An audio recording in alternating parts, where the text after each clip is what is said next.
Hola, bienvenidos nuevamente de Bares 24/7 y nuestro segmento En la Arena, que en el día de hoy tenemos el placer de compartir con Susy Pola, abogada, feminista, activista y lo más importante, una conocedora de un problema que nos atañe y que desgraciadamente tenemos día tras día en nuestra sociedad, que es el problema de la violencia intrafamiliar o violencia de género. Muy buenas noches, Susy. Buenas noches, José Ernesto, un gusto estar contigo, después de tantos años. Después de tantos años, sí. Hay historias que contar. Sí, de verdad muchas. que sí. Estos son unos amores viejos, así que nada, encantada de estar contigo.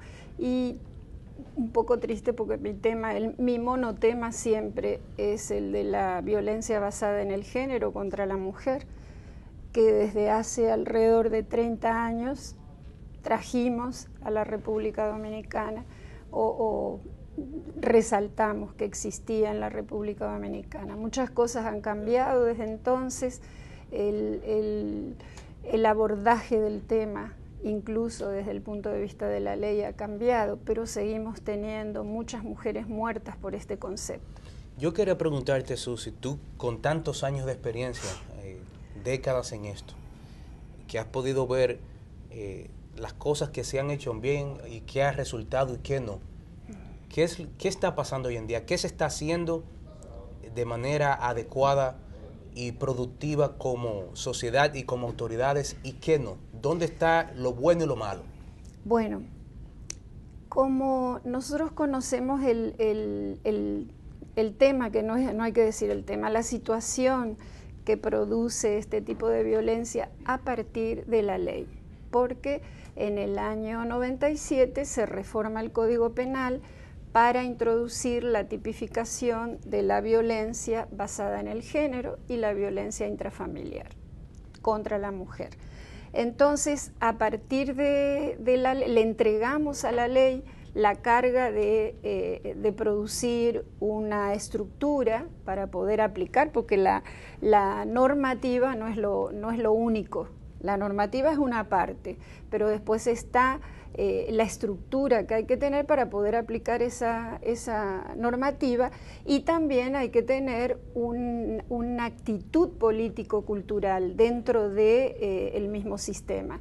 Eso se fue cambiando desde la ley lentamente, muy lentamente para el gusto de nosotros, pero digamos que todos estos años después hay una estructura bastante bien conformada, bastante bien dirigida desde la ley, pero en el sistema de derecho desde el Ministerio Público, porque es el que está encargado por nuestro procesal penal de probar, de recibir, en fin, de llevar la investigación de los casos.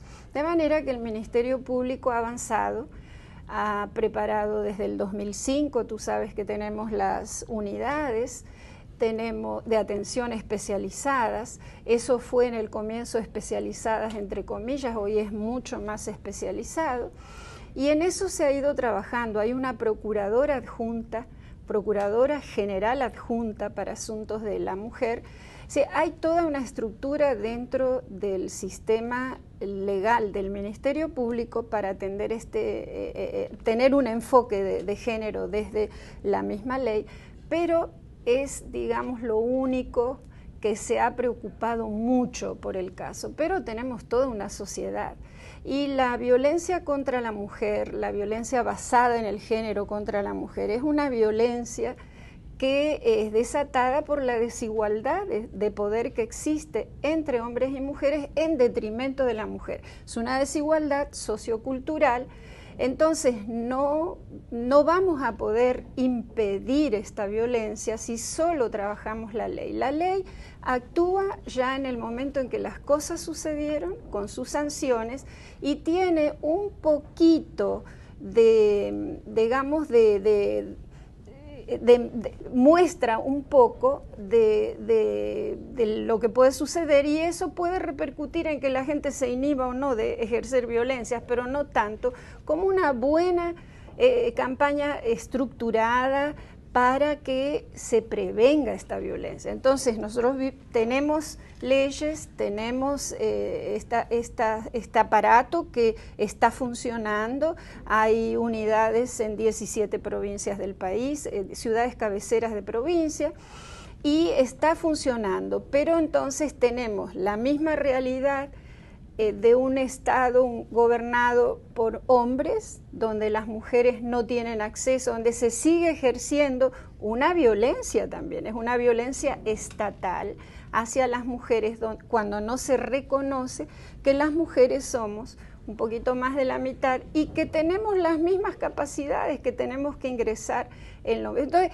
frente a un fenómeno tan duro como el de la violencia, que te voy a decir que en muchos países está considerado como un generocidio, el que nosotros tengamos una media de 200 mujeres muertas cada año por ese concepto, debe de haber sido cuestión de alarma, por lo menos hace ya 10 años atrás y mucho más. Y pasan los años y pasan los años, y este año, 2014, hemos visto que hay un poco de susto en el sistema de poder, porque se ha rebasado. Este año hemos pasado de un 11, más o menos 11 casos por cada mes que teníamos para el año pasado, que fue un año que redujo bastante la violencia. Este año la proyección nos lleva a 17 casos por mes. Entonces hay una alarma general, y ya sí hemos oído muchas voces que dicen, bueno, esto es un problema, ¿qué vamos a hacer? Pues tenemos que cambiar la sociedad, tenemos que cambiar las reglas socioculturales, el imaginario que ubica al hombre como el centro, no a todo hombre, porque no todos los hombres son violentos. Estadísticamente, en los países donde hacen estudios, se dice que alrededor de un 12 a un 15% de los masculinos son violentos sin retorno. Los especialistas explican que sin retorno es aquel hombre que por más que se le haga es difícil que vuelva, pero todos los demás no son violentos, pueden serlo ocasionalmente, y muchos no son violentos. Yo siempre digo mi caso, donde en mi casa la mayoría son hombres. Tengo 3 hijos y una hija, y está mi esposo. Es decir, somos mayoría hombres y no son violentos, pero intrínsecamente, así que el hombre no nace así.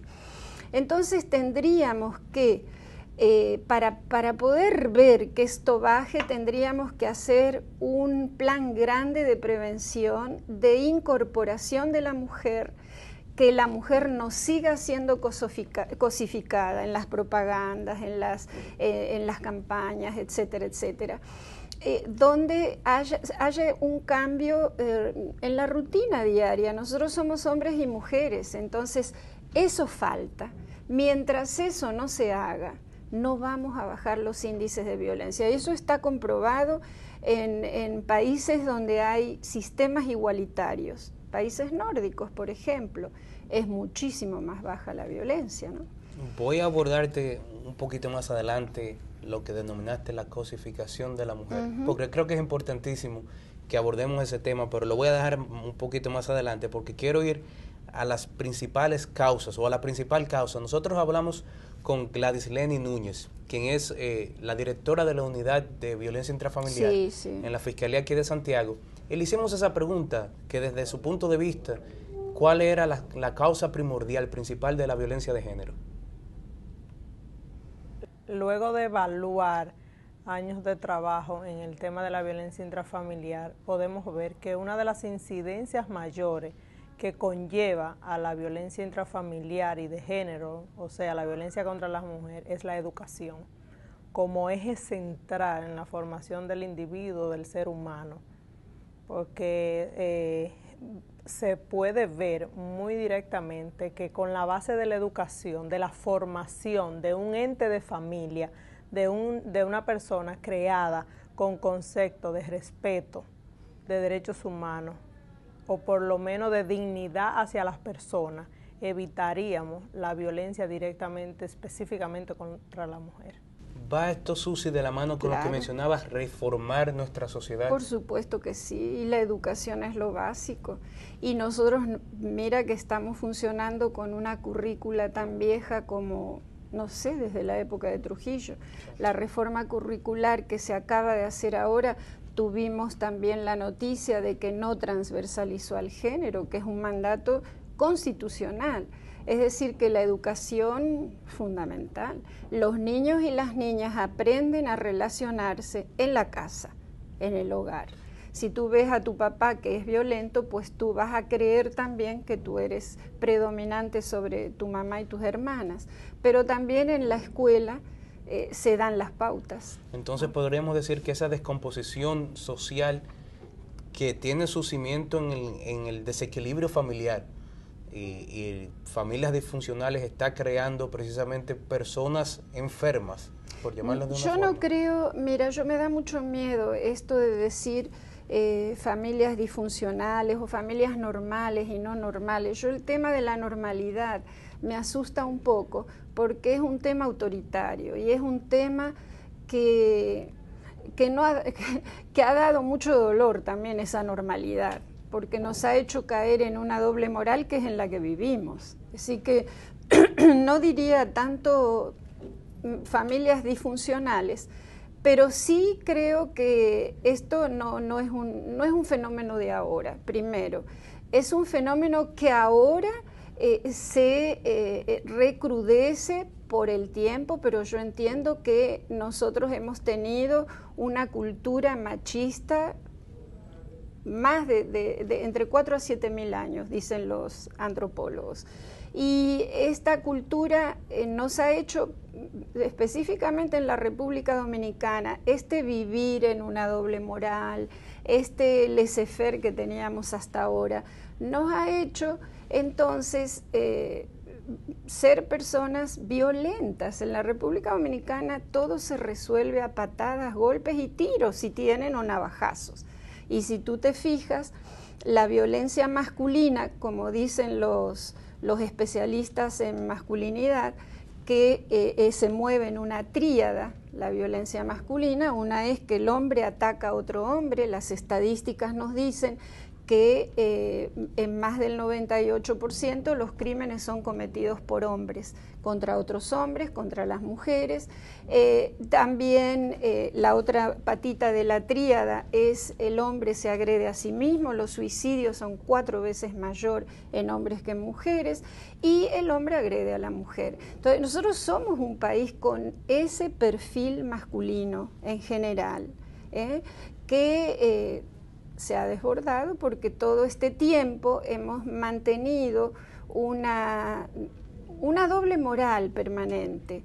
No hay educación sexual en las escuelas, no, porque tenemos un respeto muy grande a una iglesia que también es una iglesia que nos ha mantenido en la doble moral, que le ha convenido. Es decir, que quizás estamos en el momento de descubrir por vías de consecuencia que tenemos que cambiar.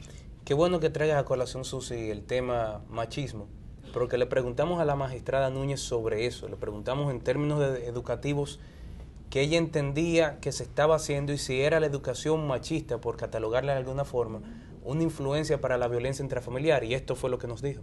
Hay formación de familia con tendencia machista, en donde hay valores o criterios muy adentrados a formación que conllevan a una distorsión de creencia de las personas o de los individuos o de los adolescentes cuando se están formando, que no tienen la orientación de vida de la familia. Y no estoy hablando de educación desde una parte focal, de lo que es saber leer, saber de que 2 y 2 son 4.